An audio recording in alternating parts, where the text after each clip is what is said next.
L'étranger, chef-d'œuvre du camarade Albert Camus, 6e séance. Page 116, malheureusement, ce livre s'était imprimé en Iran d'une manière non originale, donc les pages s'étaient chamboulées, on va dire, c'était changé. Donc j'ai relu de page 101 jusqu'à 106. Encore, j'ai la dernière séance. Il y a aussi les cigarettes. Quand je suis entré en prison, on m'a pris ma ceinture, mes cordons de souliers, ma cravate et tout ce que je pouvais porter dans mes poches. Mes cigarettes en particulier. Une fois en cellule, j'ai demandé comment les rendre, mais on m'a dit que c'était défendu. Les premiers jours, on était très durs. C'est peut-être cela qui m'a le plus abattu. Je suçais des morceaux de bois que j'ai arrachés de la planche de mon lit. Je promenais toute la journée une nausée perpétuelle. Je ne comprenais pas pourquoi on me privait de cela qui ne faisait de mal à personne. Plus tard, j'ai compris que cela faisait partie aussi de la punition. Mais à ce moment-là, je m'étais habitué à ne plus fumer et cette punition n'en était plus une pour moi.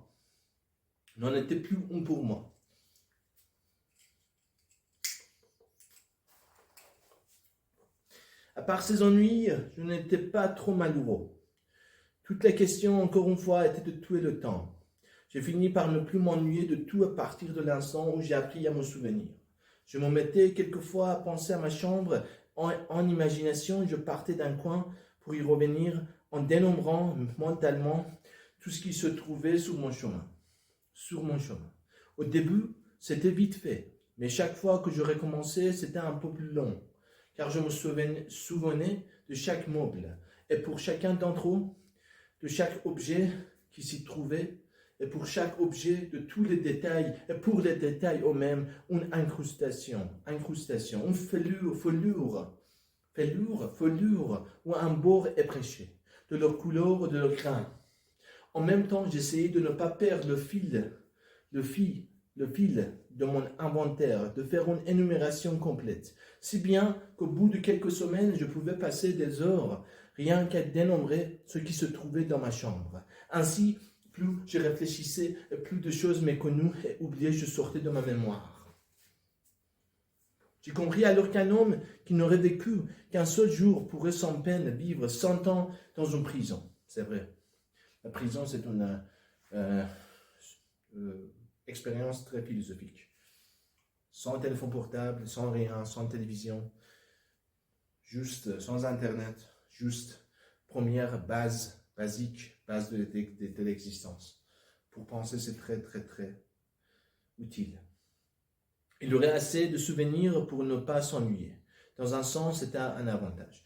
Dans la prison, il n'est pas pour nous pour, qu'on va dire en français, éloquemment, d'une façon respectable, masturber. Il existe juste imagination.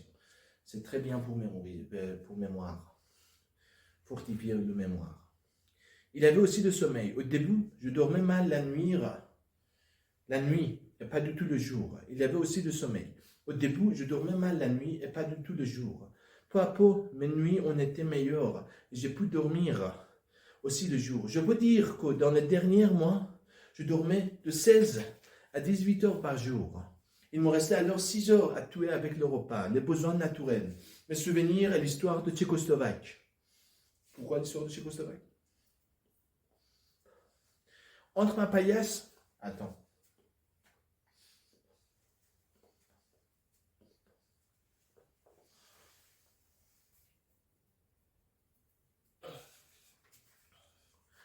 Entre ma paillasse et la planche du lit, j'avais trouvé en effet un vieux morceau de journal presque collé à l'étoffe, jauni et transparent. Il relatait un fait divers dont le début manquait, mais qui avait dû se passer en Tchécoslovaquie. Un homme était parti d'un village tchèque pour faire fortune. Au bout de 25 ans, riche, il était revenu avec une femme et un enfant. Sa mère tenait un hôtel avec sa sœur dans son village natal. Pour les surprendre, il avait laissé sa femme et son enfant dans un autre établissement. Était allé chez sa mère qui ne l'avait pas reconnu quand il était entré. Par plaisanterie, il avait eu l'idée de prendre une chambre. Il avait montré son argent. Dans la nuit, sa mère et sa sœur l'avaient assassiné à coups de marteau pour le voler et avaient jeté son corps dans la rivière. Le matin, la femme était venue, avait révélé sans le savoir, l'identité du voyageur. La mère s'était pendue. La sœur s'était jetée dans un puits. J'ai dû lire cette histoire des milliers de fois. D'un côté, elle était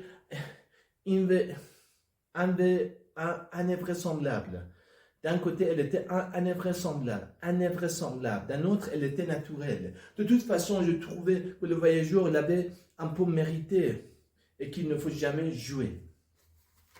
Ainsi, avec les heures de sommeil, les souvenirs, la lecture de mon fait divers, l'alternance de la lumière et de l'ombre, le temps a passé. J'avais bien lu qu'on finissait par perdre la notion de temps en prison, mais cela n'avait pas beaucoup de sens pour moi. Je n'avais pas compris à quel point les jours pouvaient être à la fois longs et courts. Longs à vivre sans doute, mais tellement distendus qu'ils finissaient par déborder les uns sur les autres. Ils y perdaient leur nom, les jours, je crois. Les mots hier,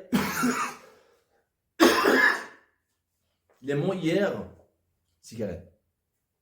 Les mots hier ou demain étaient les seuls qui gardaient un sens pour moi. Lorsqu'un jour, le gardien m'a dit que j'étais là depuis 5 mois, je l'ai cru, mais je ne l'ai pas compris. Pour moi, c'était sans cesse le même jour qui déferlait dans ma cellule et la même tâche que je poursuivais. Ce jour-là, après le départ du gardien, je me suis regardé dans ma gamelle de fer. Il m'a semblé que mon image restait sérieuse, alors même que j'essayais de lui sourire. Je l'ai agité devant moi. J'ai souri et l'ai regardé le même air sévère et triste. Le jour finissait et c'était l'heure dont je ne veux pas parler, l'heure sans nom, où le bruit du soir montait de tous les étages de la prison dans un cortège de silence. Je me suis approché de la lucarne et dans la dernière lumière, j'ai contemplé une fois de plus mon image. Elle était toujours sérieuse. Et quoi d'étonnant, puisque à ce moment, je l'étais aussi. Mais en même temps, et pour la première fois depuis des mois, j'ai entendu distinctement le son de ma voix. Je l'ai reconnu pour celle qui résonnait déjà depuis de longs jours à mes oreilles, et j'ai compris que pendant tout ce temps, j'avais parlé seul. Je me suis souvenu alors de ce que disait l'infirmière à l'enterrement de maman. Non, il n'y avait pas d'issue et personne ne peut imaginer ce que sont les soirs dans les prisons. C'est vrai. Je peux dire qu'au fond, l'été a très vite remplacé l'été. Je savais qu'avec la montée des premières chaleurs surviendrait quelque chose de nouveau pour moi.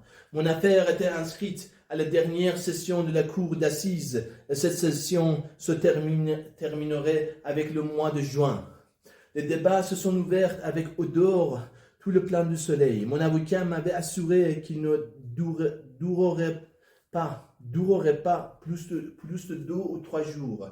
D'ailleurs, avait-il ajouté, le cours sera pressé parce que votre affaire n'est pas le plus important de la session.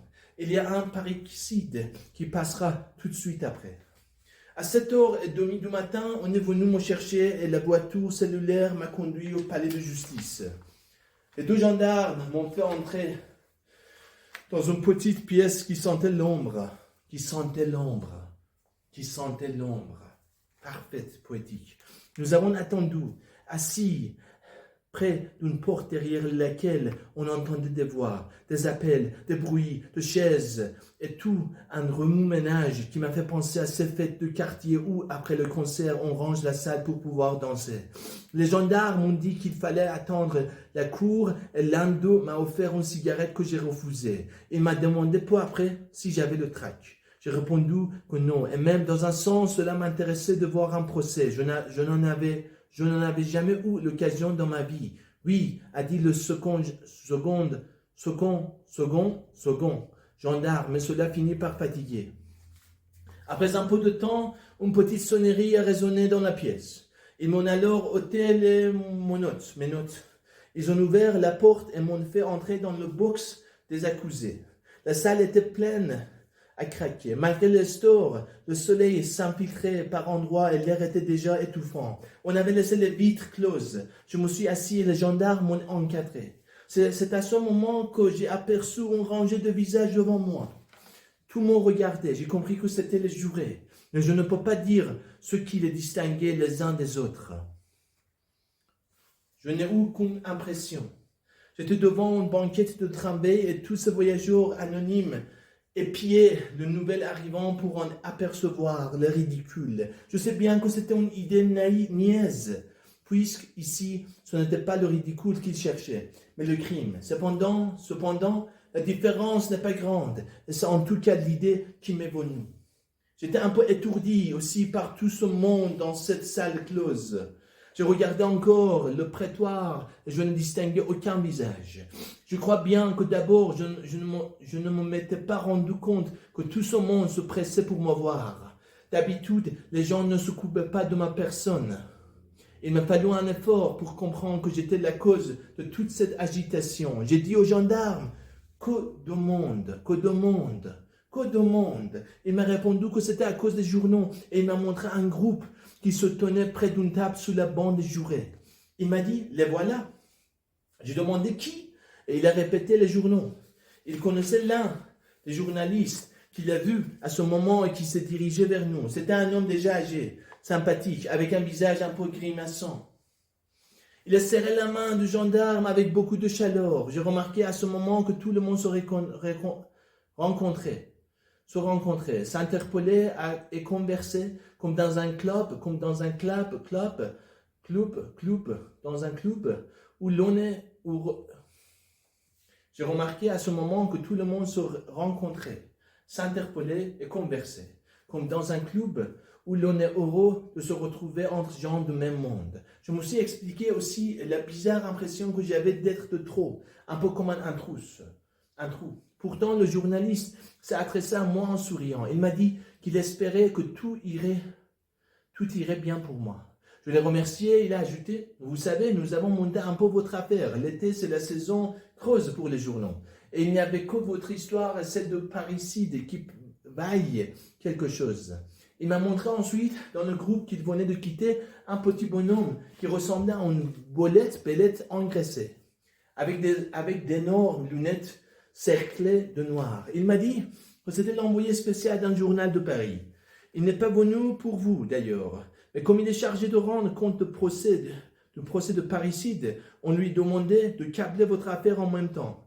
Là encore, j'ai failli le remercier. Mais j'ai pensé que ce sera ridicule.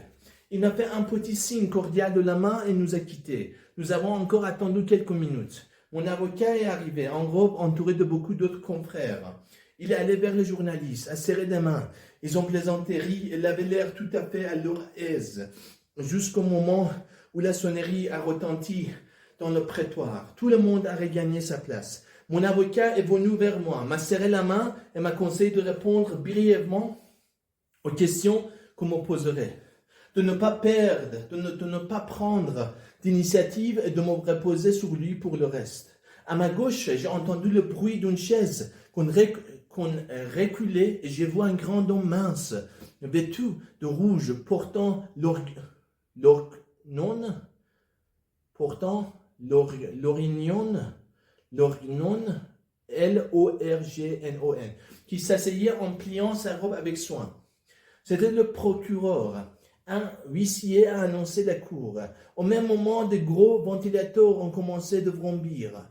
3 juges, 2 en noir, le 3e en rouge, sont entrés avec des dossiers et ont marché très vite vers la tribune qui dominait la salle. L'homme en robe rouge s'est assis sur le fauteuil du milieu, a posé sa toque devant lui, essuyé son petit crâne chauve avec un mouchoir et déclaré que l'audience était ouverte. Parfait comme description.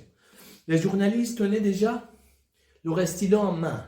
Ils avaient tous le même air indifférent et un peu narquoise. Pourtant, l'un d'entre eux, beaucoup plus jeune, habillé en flanelle grise, avec une cravate bleue, avait laissé son stylo devant lui et me regardait. Dans son visage un peu asymétrique, toujours ça asymétrique, les visages des hommes, je ne voyais que ces 2 yeux, très clairs, qui m'examinaient attentivement, sans rien exprimer, qui fut indéfinissable. Et j'ai eu l'impression bizarre d'être regardé par moi-même. C'est peut-être pour cela, et aussi parce que je ne connaissais pas les usages du lieu, que je n'ai pas très bien compris tout ce qui s'est passé ensuite. Le tirage au sort des jurés, les questions posées par le président à l'avocat, au procureur et au jury, entre parenthèses. À chaque fois, toutes les têtes des jurés se retournaient en même temps vers la cour. On continue. Une lecture rapide de l'acte d'accusation où je reconnaissais des noms de lieux et de personnes et de nouvelles questions à mon avocat. Mais le président a dit qu'il fallait faire procéder à l'appel des témoins. L'huissier a lu des noms qui ont attiré mon attention. Du sein de ce public, tout à l'heure informe, je vous se lever un à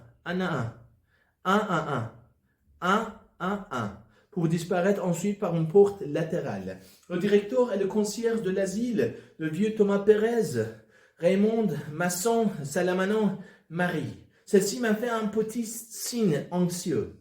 Je m'étonnais encore de ne pas les avoir aperçus plus tôt. Lorsqu'à l'appel de son nom, le dernier, Céleste, s'est levé. J'ai reconnu à côté de lui la petite bonne femme du restaurant avec sa jaquette et son air précis et décidé. Elle me regardait avec intensité. Mais je n'ai pas eu le temps de réfléchir parce que le président a pris la parole. Il a dit que le véritable débat allait commencer et qu'il croyait inutile de recommander au public d'être calme. Selon lui, il était là pour diriger avec impartialité les débats d'une affaire qu'il voulait considérer avec objectivité. La sentence rendue, conclusion,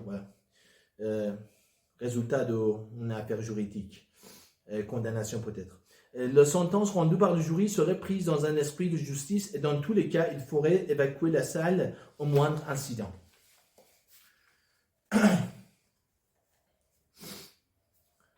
La chaleur montait et je voyais dans la salle les assistants s'éventer avec des journaux. Cela faisait un petit bruit continu de papier froissé. Le président a fait un signe. L'huissier a apporté 3 éventails de paille tressée que les 3 juges ont utilisé immédiatement. Mon interrogatoire a commencé aussitôt. Le président m'a questionné avec calme et même m'a-t-il semblé avec une nuance de cordialité. On m'a encore fait décliner mon identité et malgré mon agacement, je pensais qu'au fond c'était assez naturel parce qu'il serait trop grave de juger un homme pour un autre. Puis le président a recommencé le récit de ce que j'avais fait, en s'adressant à moi toutes les 3 phrases pour me demander « Est-ce bien cela ?» À chaque fois, j'ai répondu « Oui, monsieur le président », selon les instructions de mon avocat. Selon les instructions de mon avocat. Cela a été long parce que le président apportait beaucoup de minutie dans son récit. Minutie dans son récit. C'est la terminologie de justice. Tribunal, je ne sais pas.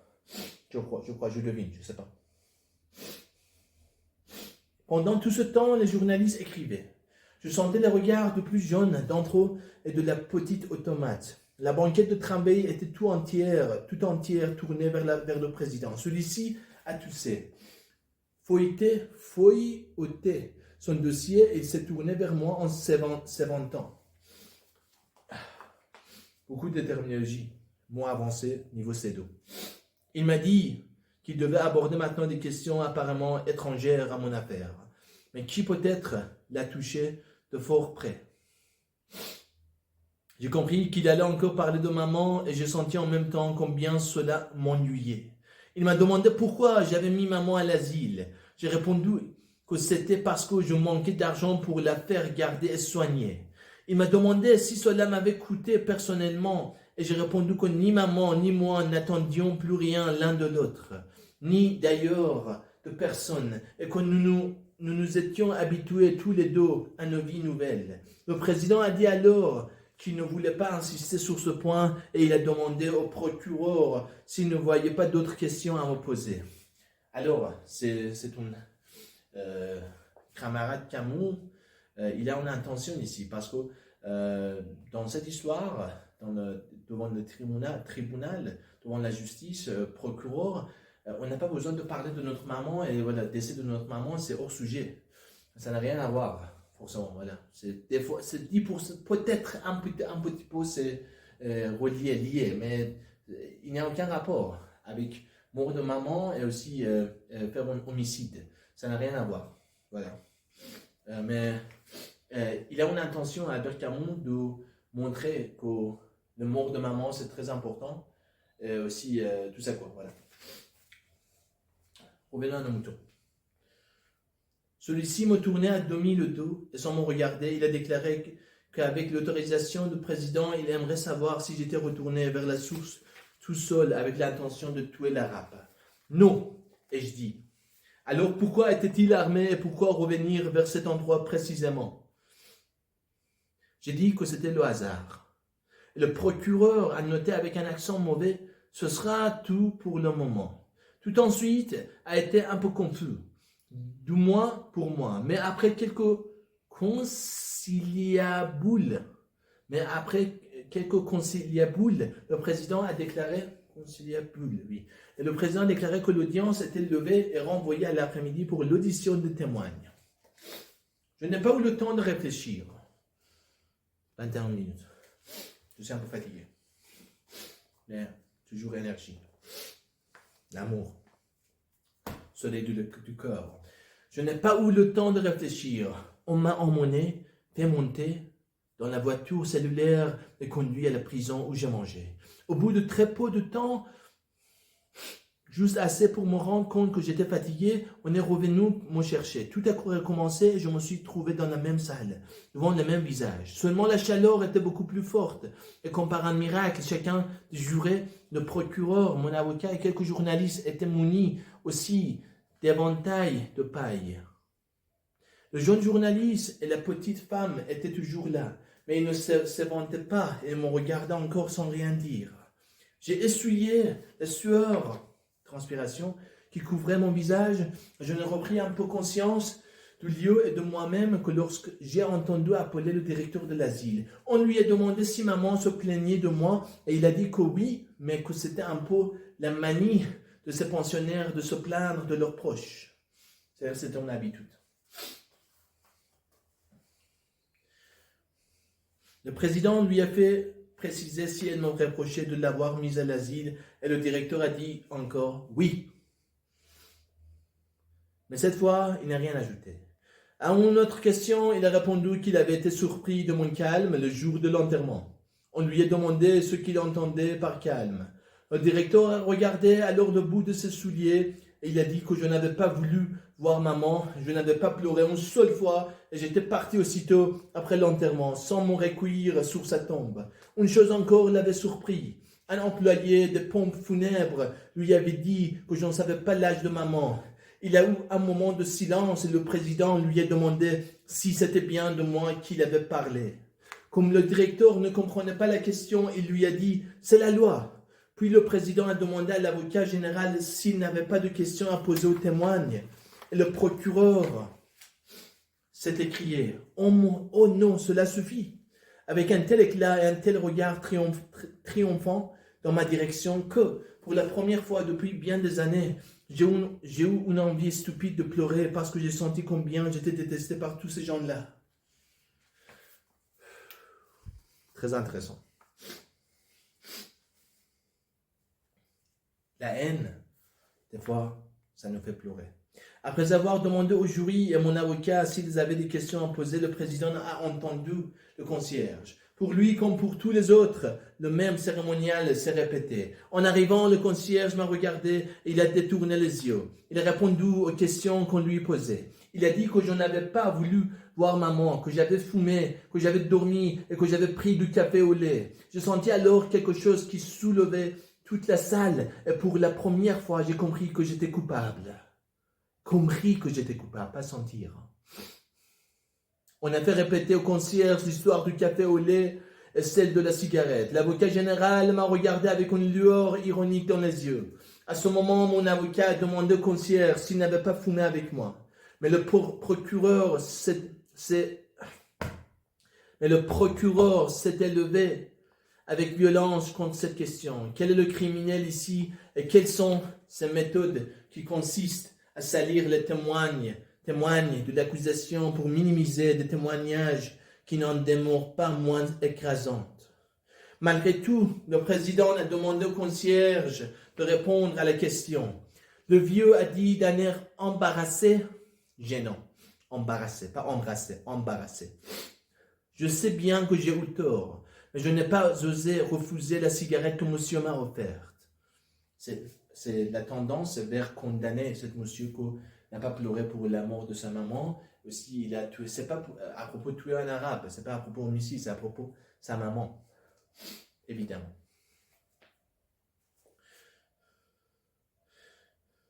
En dernier lieu, on m'a demandé si je n'avais rien ajouté. Rien, ai-je répondu. Ai-je répondu. Seulement que le témoigne a raison. Il est vrai que je lui ai offert une cigarette. Le concierge m'a regardé alors avec un peu d'étonnement et une sorte de gratitude. Il a hésité, puis il a dit que c'était lui qui m'avait offert le café au lait. Mon avocat triomphait bruyamment et a déclaré que les jurés apprécieraient. Et le juré apprécierait, oui. Mais le procureur a tonné au-dessus de nos têtes. Et il a dit, oui, monsieur, les jurés apprécieront. Et ils concluront qu'un étranger pouvait proposer du café, mais qu'un fils devait le refuser devant le corps de celle qui lui avait donné le jour. Encore, oui, monsieur, les jurés apprécieront. Et ils concluront qu'un étranger pouvait proposer du café, mais qu'un fils devait le refuser devant le corps de celle qui lui avait donné le jour, c'est-à-dire sa maman, donné le jour de naissance. Le concierge a regagné son banc. Quand est venu, 26 minutes, quand est venu le tour de Thomas Pérez, un huissier a dû le soutenir jusqu'à la barre. Pérez a dit qu'il avait surtout connu ma mère et qu'il ne m'avait vu qu'une fois, le jour de l'enterrement. On lui a demandé ce que j'avais fait ce jour-là et il a répondu, vous comprenez, moi-même j'avais trop de peine. Alors je n'ai rien vu, c'était la peine qui m'empêchait de voir, parce que c'était pour moi une très grosse peine. Et même, je me suis évanoui, alors je n'ai pas pu voir monsieur. L'avocat général lui a demandé si, du moins, il m'avait vu pleurer. Pérez a répondu que non. Le procureur a dit alors à son tour, messieurs, les jurés apprécieront. Mais mon avocat s'est fâché. Il a demandé à Pérez, sur un ton qui m'a semblé exagéré, s'il avait vu que je ne pleurais pas. Pérez a dit non. Le public a ri. Et mon avocat, en retroussant une de ses manches, a dit d'un ton péremptoire, voilà l'image de ce procès. Tout est vrai et rien n'est vrai. Le procureur avait le visage fermé et piqua un crayon dans le titre de ce dossier.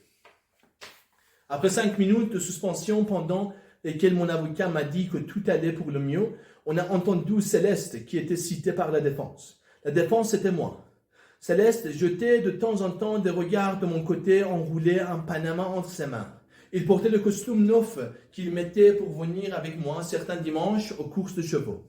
Mais je crois qu'il n'avait pas pu mettre son col parce qu'il portait seulement un bouton de cuivre pour tenir sa chemise faux fermée.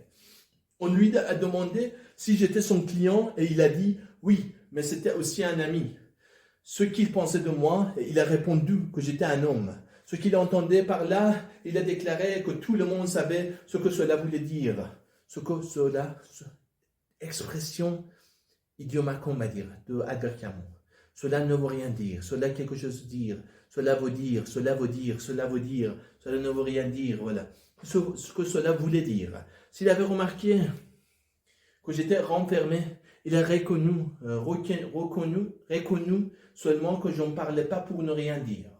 J'ai problème quand il n'y a pas de E, accent aigu, je ne sais pas ce E et c'est ou c'est E. Reconnu, voilà, je crois. Reconnu, je reconnais, je ne sais pas. Je dois apprendre.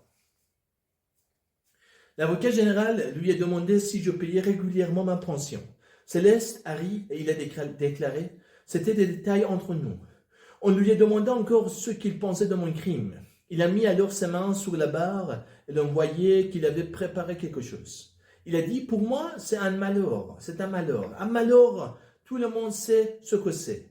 Ça vous laisse sans défense. Ah bien, pour moi, c'est un malheur. Il allait continuer, mais le président lui a dit que c'était bien et qu'on le remerciait. Alors Céleste Marengo, est resté un peu interdit, mais il a déclaré qu'il voulait encore parler. On lui a demandé d'être bref. Il a encore répété ce que c'était un malheur. Et le président lui a dit, « Oui, c'est entendu, mais nous sommes là pour juger le malheur de ce genre. Nous vous remercions. » Comme s'il était arrivé au bout de sa science et de sa bonne volonté. Céleste s'est alors retourné vers moi. Il m'a semblé que ses yeux brillaient et que ses lèvres tremblaient. Il avait l'air de me demander ce qu'il pouvait encore faire. Moi, je n'ai rien dit et je n'ai fait aucun geste. Mais c'est la première fois de ma vie que j'ai eu envie d'embrasser un homme. Voilà. Le président lui a encore enjoint de quitter la barre. Céleste est allé s'asseoir dans le prétoire. Pendant tout le reste de l'audience, il est resté là, un peu penché en avant, les coudes sur les genoux, le Panama entre les mains. Panama, je ne sais pas c'est quoi Panama, c'est à part de région de Panama que M. Trump veut envahir. Invasion de Russie en Ukraine, ça va, c'est une invasion. Mais invasion des États-Unis à Panama, non. C'est OK. Parce que c'est impérialiste américain. Ils sont chic, classe, sexy, avec une grande bite. Voilà. Ils baissent tout. C'est américain, oui. Yeah, dude. C'est la réalité. Malheureusement. Alors, écoutez tout ce qu'il se disait. Marie est entrée. Elle avait mis un chapeau et elle était encore belle. Encore belle.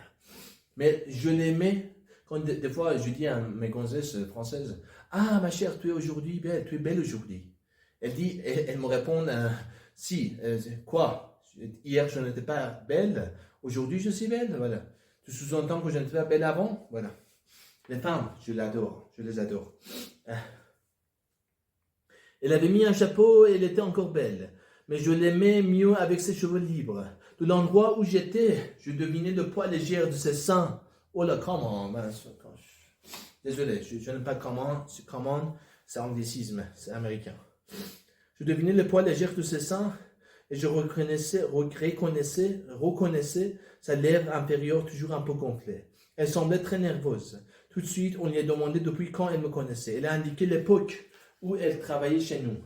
Le président a voulu savoir quel était ses rapports avec moi. Elle a dit qu'elle était mon amie. À une autre question, elle a répondu qu'il était vrai qu'elle devait m'épouser. Le procureur qui feuilletait un dossier lui a demandé brusquement de quand datait notre liaison. Elle a indiqué la date. Le procureur a remarqué d'un air indifférent qu'il lui semblait que c'était le lendemain de la mort de maman. Puis il a dit avec quelque ironie qu'il ne voudrait pas insister sur une situation délicate, qu'il comprenait bien les scrupules de Marie, mais, entre parenthèses, ici son accent s'est fait plus dur, que son devoir lui commandait de s'élever au-dessus de convenance. Il a donc demandé à Marie de résumer cette journée où je l'avais connue. Marie ne voulait pas parler, mais devant l'insistance du procureur, elle a dit notre pain, notre sortie au cinéma et notre rentrée chez moi. L'avocat général a dit qu'à la suite des déclarations de Marie à l'instruction, il avait consulté le programme de cette date. Il a ajouté que Marie elle-même dirait quel film on passait alors. D'une voix presque blanche, en effet, elle a indiqué que c'était un film de Fernandel. Le silence était complet dans la salle quand elle a eu fini. Le procureur s'est alors levé, très grave et d'une voix que j'ai trouvée vraiment émue.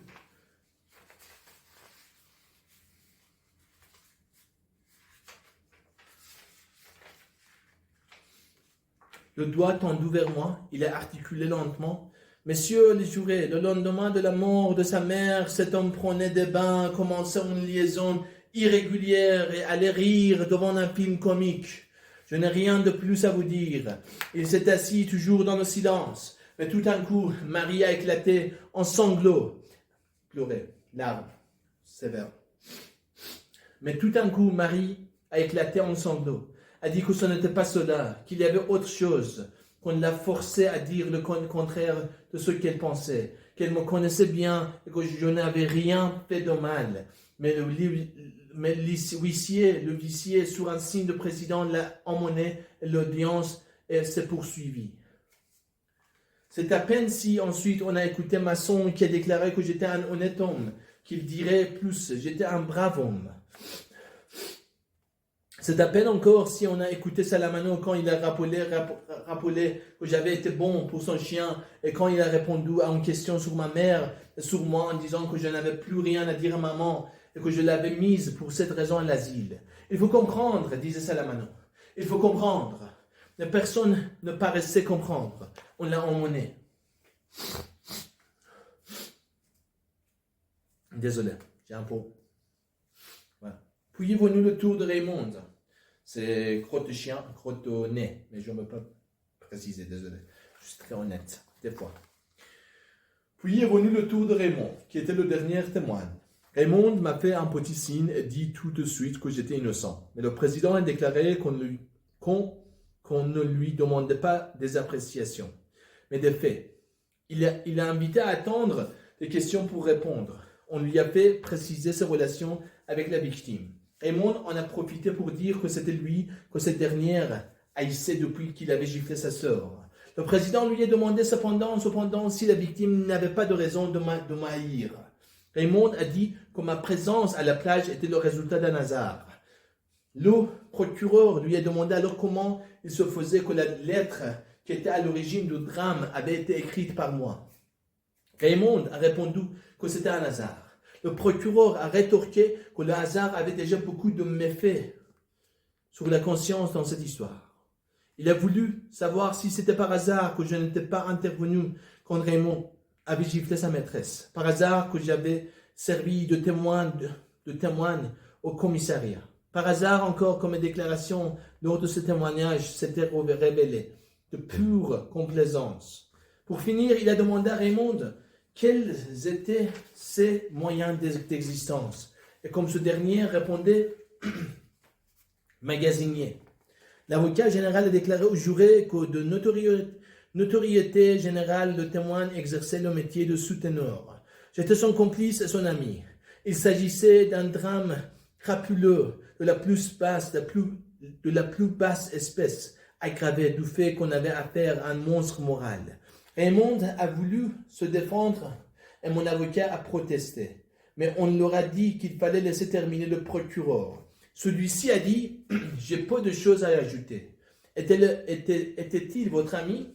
A-t-il demandé à Raymond. « Oui, a dit celui-ci, c'était mon copain. » L'avocat général m'a posé alors la même question et j'ai regardé Raymond qui n'a pas détourné les yeux. J'ai répondu « Oui. » Le procureur s'est alors retourné vers le jury et a déclaré « Le même homme qui, au lendemain de la mort de sa mère, se livrait à la débauche la plus honteuse à tuer pour des raisons futiles et pour liquider une affaire de mort inqualifiable. Il s'est assis alors, mais mon avocat, à bout de patience, s'est écrié en levant les bras, de sorte que ses manches, en retombant, ont découvert les plis d'une chemise amidonnée. Enfin, est-il accusé d'avoir enterré sa mère ou d'avoir tué un homme ? Le public a ri. Mais le procureur s'est redressé encore, s'est drapé dans sa robe et a déclaré qu'il fallait avoir l'ingénuité de l'honorable défenseur pour ne pas sentir qu'il y avait entre ces deux ordres de fait une relation profonde, pathétique, essentielle. Le public a ri, mais le procureur s'est redressé encore, s'est drapé dans sa robe et a déclaré qu'il fallait avoir l'ingénuité de l'honorable défenseur pour ne pas sentir qu'il y avait entre ces deux ordres de fait une relation profonde, pathétique, essentielle. Oui, s'est-il écrié avec force. J'accuse cet homme d'avoir enterré une mère avec un corps de criminel. Cette déclaration a paru faire un effet considérable sur le public. Mon avocat haussait les épaules et essuyait la sueur qui couvrait son front, mais lui-même paraissait ébranlé. J'ai compris que les choses n'allaient pas bien pour moi. L'audience a été levée. En sortant du palais de justice pour monter dans la voiture, j'ai reconnu un court instant l'odeur et la couleur du soir d'été. Dans l'obscurité de ma prison roulante, je retrouvais un à un, comme du fond de ma fatigue, tous les bruits familiers d'une ville que j'aimais et d'une certaine heure où il m'arrivait de me sentir content. Le cri des vendeurs de journaux dans l'air déjà détendu, les derniers oiseaux, liaison, dans le square. Le square, c'est, comment on va dire en français, point. Rond-point, non, pas rond-point, point, voilà, comment on va dire. J'ai oublié. Square. L'appel des marchands de sandwich, la plainte des tramways dans les eaux tournants de la ville, et cette rumeur du ciel avant que la nuit bascule sur les portes. Tout cela récomposait pour moi un itinéraire.